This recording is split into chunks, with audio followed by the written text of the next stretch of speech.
juga mengejar target ya, karena kita harus menyelesaikan seluruh kitab Perjanjian Lama. Jadi kita akan membahas dulu saudara-saudara di sini tentang kitab Amsal ya. Nah, jadi ini harusnya eh, dalam sistematika berarti ini harusnya poin D ya. Jadi poin D itu kitab Amsal ya. Nanti saya akan rubah. Ini harusnya D ya. Kitab Amsal. Jadi pendahuluan dulu ya. Jadi Amsal itu merupakan salah satu bentuk sastra Ibrani yang sangat populer ya. Jadi ada beberapa bentuk Amsal ya, misalnya peribahasa, kemudian teka-teki, kemudian juga hikmat. Nah, hikmat ya ini merupakan bentuk Amsal yang terpenting yang kita jumpai di dalam misalnya kitab Ayub, kitab Amsal dan Pengkhotbah serta beberapa bagian dalam Mazmur. Karena itu kitab-kitab tadi sering disebut sebagai kitab-kitab hikmat ya. Nah, apa sebenarnya hikmat itu? Hikmat di dalam Alkitab bukan sekedar pengetahuan intelektual atau pemikiran-pemikiran yang abstrak, pemikiran-pemikiran yang samar-samar, bukan. Hikmat adalah petunjuk, petunjuk-petunjuk praktis untuk pola hidup sehari-hari. Di luar Israel ada juga hikmat seperti di Mesir, di Asia Barat Daya, ya. Tapi hikmat di Israel itu sangat berbeda karena didasarkan atas takut akan Tuhan. Nah, ini yang membedakannya dari hikmat-hikmat di luar Israel. Yang membedakannya dari hikmat-hikmat sekuler, ya. Hikmat di Israel adalah hikmat yang didasarkan atas takut akan Tuhan, ya. Ini dapat dilihat dalam Amsal 1 ayat yang ketujuh. Jadi tegasnya takut akan Tuhan merupakan inti dari semua hikmat ya. Amsal pasal 1 ayat 7 tadi ya. Kalau saudara membaca di sana dengan jelas dikatakan takut akan Tuhan adalah permulaan pengetahuan. Ya, tetapi orang bodoh menghina hikmat dan didikan. Ya. Nah, jadi tegasnya sekali lagi takut akan Tuhan merupakan inti dari semua hikmat. Nah, hikmat sebagai petunjuk praktis dalam hidup sehari-hari tadi mencakup misalnya hubungan-hubungan kemanusiaan, kehidupan rumah tangga, pekerjaan, keadilan, keputusan-keputusan, sikap atau tindakan, dan semua hal yang dibuat, yang diucapkan atau dipikirkan oleh manusia. Nah, perlu diperhatikan bahwa amsal-amsal dalam bentuk hikmat tadi pada dasarnya menunjukkan kebenaran-kebenaran yang sifatnya umum, ya. Misalnya, orang yang hidup menurut perintah Tuhan akan menjadi makmur di dunia ini. Ini tidak bisa digeneralisir, ya. Jadi ingat seperti misalnya kasus Ayub. Nanti ada uraian yang lebih terperinci tentang kitab Amsal ini. Kita coba lanjutkan dulu ya. Nah, apa tujuan kitab Amsal? Di luar Israel terdapat juga Amsal-Amsal dan tujuannya adalah untuk mengejar kesuksesan secara materi. Tapi beda dengan tujuan kitab Amsal di sini. Ya, tujuan kitab Amsal adalah untuk mengajar, untuk mendidik kaum muda agar hidup baik, hidup benar, saleh dan sederhana. Ya, nah jadi sebagai ikhtisar ya dapat dilihat di sini pembagiannya pendahuluan 1 ayat 1 sampai 7. Ajaran-ajaran tentang hikmat 1 ayat 8 sampai 9 dan ayat 18. Kumpulan Amsal-Amsal Salomo yang pertama ya 10 ayat 1 sampai 22 ayat 16. Perkataan-perkataan orang bijak 22 ayat 17 sampai 24 sampai 24 dan pasal 34. Kumpulan Amsal-Amsal Salomo yang kedua 25 sampai 39. Perkataan-perkataan Agur pasal 30. Perkataan-perkataan Lemuel 31 ayat 1 sampai 9 ya. Dan menarik ini yang ke-8 istri yang sempurna, istri yang ideal 31 ayat 10 sampai 31. Nah, Hal-hal yang penting dalam kitab Amsal itu apa saja ya? Pertama yaitu konsep tentang takut akan Tuhan. Dan takut akan Tuhan itu artinya mengenal Tuhan, menghormati Tuhan, bersandar penuh kepada Tuhan ya. Jadi bukan takut dalam pengertian negatif ya. Nah, yang kedua tentang orang bodoh ya. Jadi ada 3 istilah di sini ya untuk mengungkapkan orang bodoh tadi. Yang pertama yaitu eh, ada istilah orang yang tidak berpengalaman ya, itu dapat dilihat dalam 14 ayat 15 ya. Jadi terlalu mudah percaya ya, itu orang bodoh. Orang bebal 17 ayat 24, orang pencemooh ya. Nah, kemudian yang ketiga tentang orang pemalas ya. Nah, jadi kitab Amsal banyak berbicara juga tentang soal kemalasan ya. Jadi dalam pasal 6 ayat 9 sampai 10 ya, orang yang malas itu tidak mau mengerjakan apa-apa. 22 ayat 13 ya, tidak mau menghadapi persoalan. 13 ayat 4, dia punya banyak keinginan tetapi tidak berusaha untuk merealisasikannya. 18 ayat 19, ayat 9, orang yang bermalas-malas adalah saudara si perusak. Nah, kemudian dalam pasal 6 ayat 6 sampai 9, orang pemalas itu harus belajar dari semut, ya. Nah, kemudian juga tema lain yang menarik dalam kitab Amsal adalah tentang persahabatan, ya. Itu dikemukakan dalam pasal 18 ayat 24, 17 ayat 17, kemudian 27 ayat 6, ya. Jadi eh, ya itu dalam ayat-ayat itu dikemukakan tentang ya orang yang dalam persahabatan itu ada orang yang biasanya suka cari muka ya. Nah, 11 ayat 12 ya, eh, itu tentang mengindahkan perasaan orang lain ya. Pasal 26 ayat yang ke-20 ya, tidak memfitnah, tidak gosip ya. Nah, kemudian tentang kata-kata atau tentang perkataan, tentang ucapan ya. Pasal 16 ayat 24, pasal 17 ayat 27 sampai 28 ya. Kemudian misalnya eh, tentang jujur ya, 16 ayat 13, 24 ayat 24 sampai 26 ya. Kemudian juga hati-hati tidak gegabah, 13 ayat 3, 17 ayat 27. Lemah lembut, 15 ayat yang pertama ya. Kemudian tentang hubungan keluarga dapat dilihat dalam 1 ayat 8 sampai 9, 31 ayat 10 sampai 31. Kedermawanan ya, pasal 11 ayat 24 sampai 25. Tentang kesombongan ya, ayat pasal 16 ayat yang ke-18. Nah, sekarang kan saya langsung coba untuk lebih mendalami tentang kitab Amsal ini ya, tadi hanya merupakan rangkuman singkat. Saya ingin membahas satu topik di sini, bagaimana kita memahami kitab Amsal ya.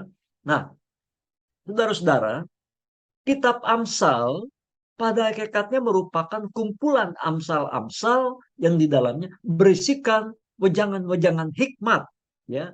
Apa sebenarnya hikmat itu? Hikmat adalah petunjuk atau pedoman praktis dalam hidup sehari-hari yang didasarkan semata-mata atas takut akan Tuhan ya. Hikmat jelas sangat dibutuhkan sekali dalam diri setiap orang beriman agar ia bisa bersikap dan sekaligus pula bertindak baik, benar dan adil dalam menghadapi berbagai masalah dan pergumulan dalam hidup ini. Hikmat itu sendiri tidaklah sama dengan kepintaran atau kecerdasan intelektual. Nah, ini penting ya. Hikmat tidak sama dengan kepintaran atau kecerdasan intelektual atau IQ. Orang yang pintar belum tentu dia berhikmat. Ya, kitab Amsal mencatat adanya hikmat yang dimiliki oleh beberapa binatang. Ya, itu dalam Amsal 30 ayat 24 sampai 28 ya, seperti semut. Ya, bukan karena binatang-binatang tersebut punya kepintaran atau kecerdasan intelektual, tapi karena mereka tahu ya, semut, cecak ya, bagaimana menjalani hidup ini dengan baik. Nah, yang kedua, ya, hal yang penting untuk dipahami adalah bahwa Amsal bukanlah hukum yang absolut, yang mutlak, yang seolah-olah bisa diberlakukan mutlak sama di setiap situasi dan kondisi. Itu sebabnya mengapa dalam dua buah ayat berturut-turut isinya seakan-akan saling bertentangan. Lihat misalnya Amsal 26 ayat 4 sampai 5 ya. Coba saya sambil membacakan Amsal 26 ya, ayat yang keempat dan ayat yang kelima. Amsal 26 ayat yang keempat dan ayat yang kelima ya. Jangan menjawab orang bebal menurut kebodohannya, supaya jangan engkau sendiri menjadi sama dengan dia. Jawablah orang bebal menurut kebodohannya. Jadi di ayat 4 dikatakan jangan menjawab orang bebal menurut kebodohannya. Tapi dalam ayat 5, jawablah orang bebal menurut kebodohannya. Supaya ia jangan menganggap dirinya bijak. Ya, jadi saudara-saudara, ini yang tadi mau dikatakan bahwa eh, hal yang penting untuk dipahami adalah bahwa Amsal-Amsal bukan hukum yang absolut, yang mutlak, yang bisa diberlakukan mutlak sama di setiap situasi dan kondisi. Jadi itu sebabnya tadi ya kita lihat dalam Amsal 26 ayat 4 sampai 5 itu sepertinya bertolak belakang ya. Nah, karena itu tadi karena Amsal bukan hukum yang absolut. Jadi perlu juga ya disesuaikan dengan situasi dan kondisi. Amsal sebenarnya merupakan acuan untuk bagaimana bisa bersikap dan bertindak tepat pada waktu dan situasi yang tepat pula. Nah, ini menarik ya. Bagaimana bersikap dan bertindak tepat pada waktu dan situasi yang tepat pula. Nah, dengan apa yang baru saja dikemukakan di atas tadi, maka bukan berarti bahwa kebenaran praktis yang hendak diungkapkan dalam kitab Amsal ini seolah-olah bersifat relatif atau nisbi. Sehingga pada akhirnya otoritas kitab Amsal sebagai bagian dari firman Allah dianggap lebih rendah dari kitab-kitab lainnya di dalam Alkitab. Ya, mengapa demikian? Nah, kita lihat poin yang keempat sekarang. Amsal sebenarnya mau menyampaikan adanya tatanan-tatanan yang terkait dengan tata tertib alam semesta ciptaan Tuhan. Dan sekaligus pula tanggung jawab manusia sebagai makhluk ciptaannya agar mampu misalnya untuk mengontrol diri.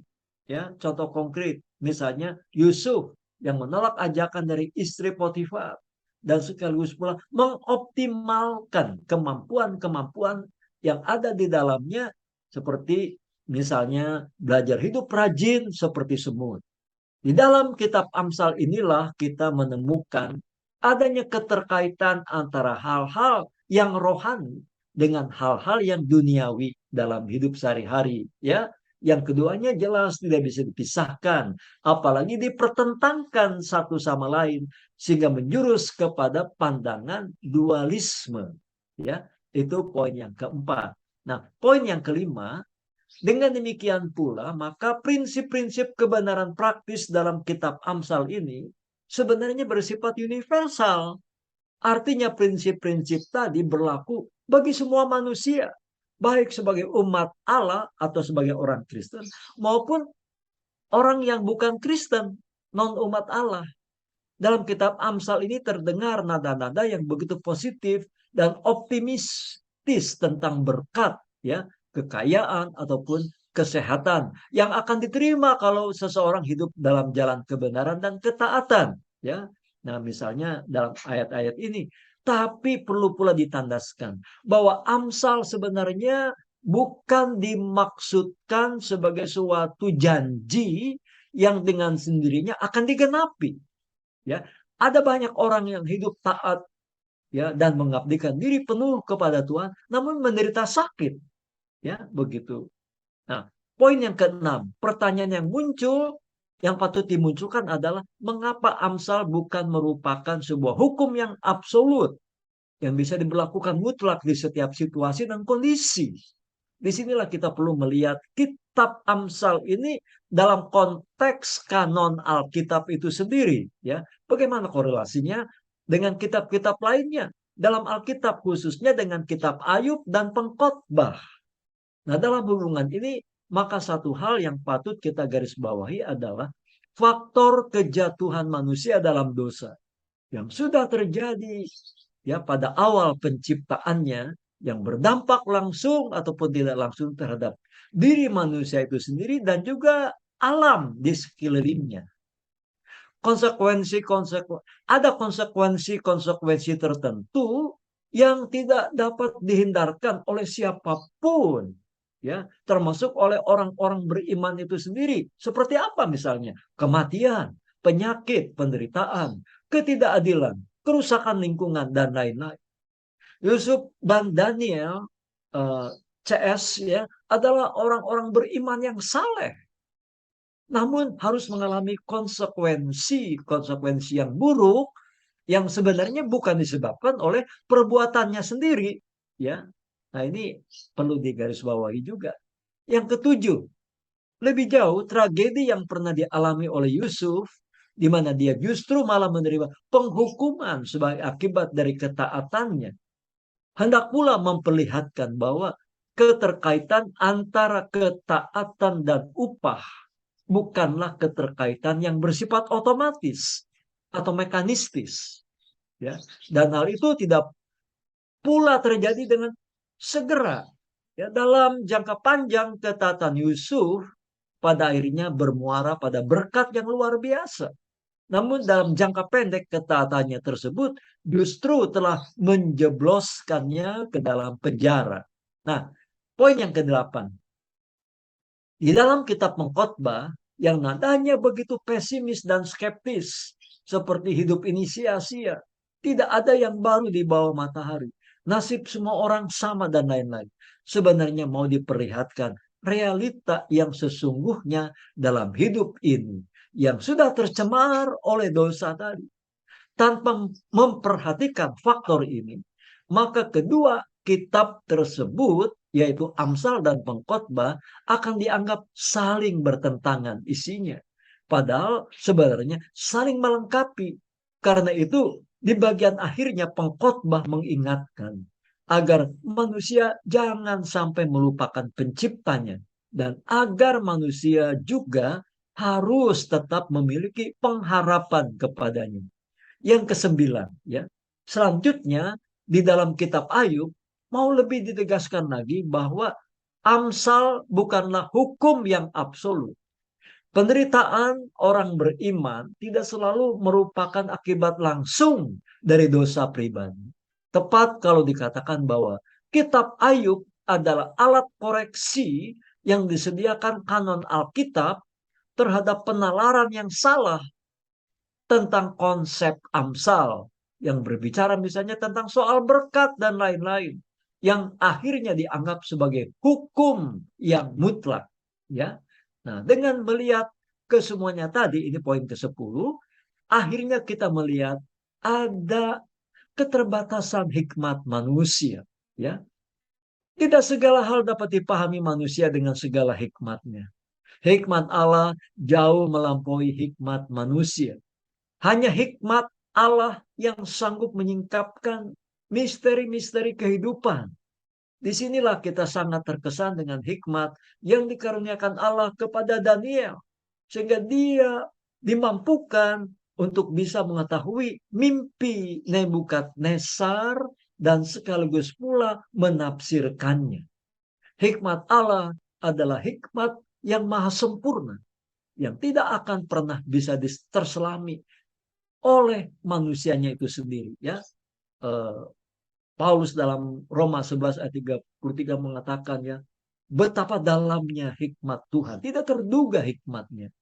Karena itu benar apa yang dikatakan oleh Tremper Longman-Tree, ya, saudara-saudara, menjadikan penderitaan seseorang sebagai alat untuk mendiagnosis kehidupan rohani dan etika orang tersebut sesungguhnya merupakan tindakan yang kejam, ya.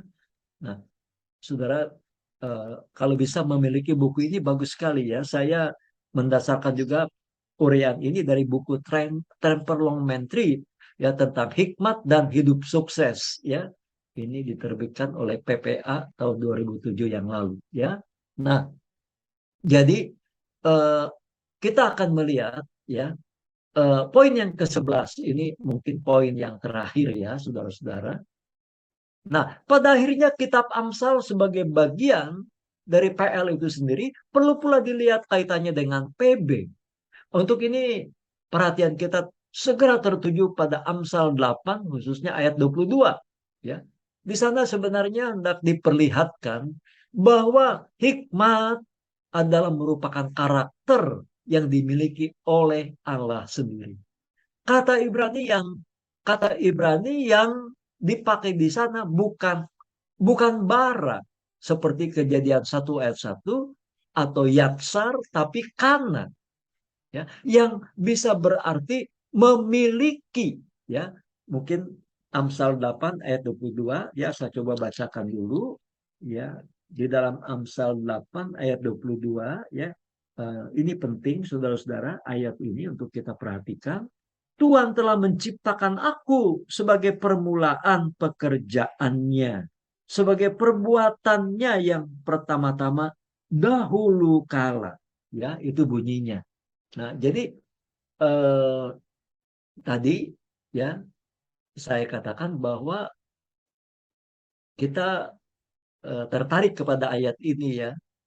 Di sana sebenarnya tak diperlihatkan bahwa hikmat Allah itu ya merupakan karakter yang dimiliki oleh Allah sendiri. Ya. Jadi kata Ibrani yang digunakan di sana adalah karena, yang bisa berarti memiliki. Karena itu hikmat sudah ada sejak dari mula pertama ya, sebagaimana halnya juga Allah. Dan hikmat Allah tersebut bukan berasal dari luar dirinya, melainkan sudah merupakan sesuatu yang melekat pada dirinya sendiri. Jadi Allah itu adalah sumber hikmat itu sendiri. Nah, perlu ditandaskan bahwa hikmat itu sendiri bukanlah pribadi. Ya, di dalam Amsal 8 hikmat hanya dipersonifikasikan. Ya, ini yang ingin saya coba garis bawahi ya. Disinilah kita melihat kekeliruan yang terdalam dari Arius. Ya, ini kan bidat ya Arius ini ya, saudara nanti bisa lihat dalam sejarah gereja ya. Nah, di mana dalam pandangan Arius, hikmat itu diidentikan dengan logos dalam Yohanes 1. Sehingga akhirnya logos, yaitu Kristus, dianggap sebagai ciptaan Allah. Nah, ini dimulai dari konsep yang terdapat dalam Amsal 8 ayat 22. Bahwa Yesus itu katanya ciptaan Allah. Ya. Nah, jadi dengan hikmatnya yang sempurna itulah Allah telah menciptakan alam semesta ini dengan segala isinya.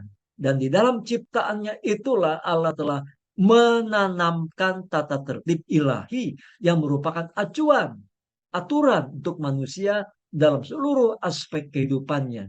Dan pada akhirnya Allah yang hikmatnya sempurna itulah yang kemudian telah berinkarnasi ya di dalam dan melalui Kristus ya, yang di dalam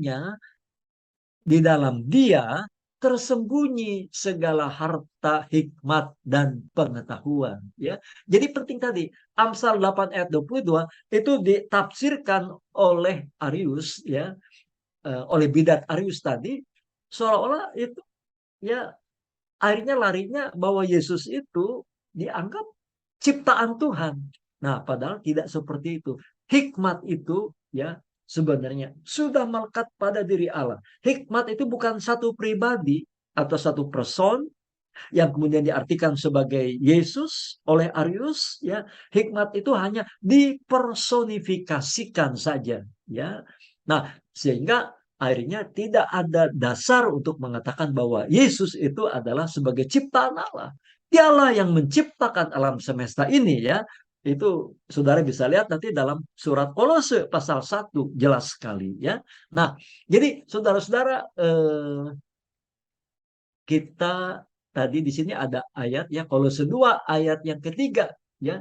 Jadi sekali lagi saya ulangi kalimat di sini, dan akhirnya Allah yang hikmatnya sempurna itulah yang kemudian telah berinkarnasi dan melalui Kristus ya tersembunyi segala hikmat, harta hikmat dan pengetahuan.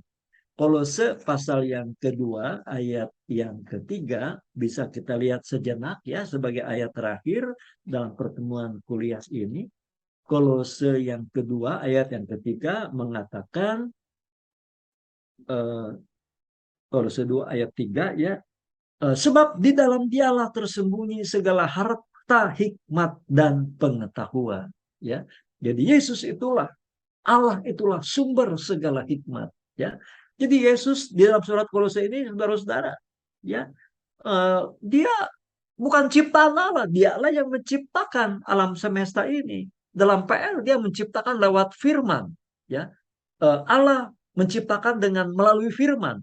Nah, firman itu kan yang kemudian menjadi manusia, ya, yaitu Yesus. Nah, karena itulah dalam Kolose 1 ayat 16 dikatakan, karena di dalam dialah telah diciptakan segala sesuatu yang ada di surga dan yang ada di bumi. Jadi ini untuk mengcounter pandangan bidat Arius. Yesus bukan ciptaan Allah. Justru dialah yang menciptakan alam semesta ini. Ya, jadi ini terkait dengan konsep ketritunggalan sebenarnya ya. Allah Bapa dia merencanakan. Nah, Allah Anak dia melaksanakan. Melaksanakan apa? Melaksanakan rencana Allah Bapa ya untuk menciptakan, untuk menyelamatkan, membarui hidup manusia dan juga alam semesta ini. Yesus yang melaksanakannya ya, dan Roh Kudus yang kemudian merealisasikannya ya.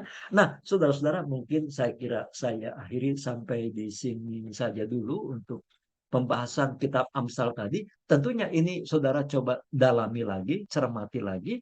Nanti kalau ada pertanyaan ya nanti kita bisa lanjutkan pada pertemuan yang akan datang ya, yaitu minggu depan ya. Nah, saudara-saudara, tapi mungkin kalau ada pertanyaan mungkin beberapa menit, silakan ya. Saya berikan kesempatan kalau ada pertanyaan.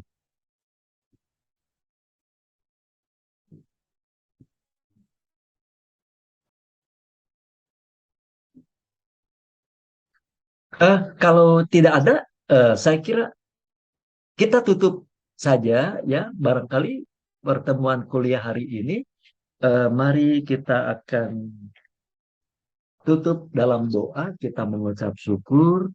Nanti, oh ya, eh, tadi ada yang belum saya absen ya. Coba saya ulangi lagi.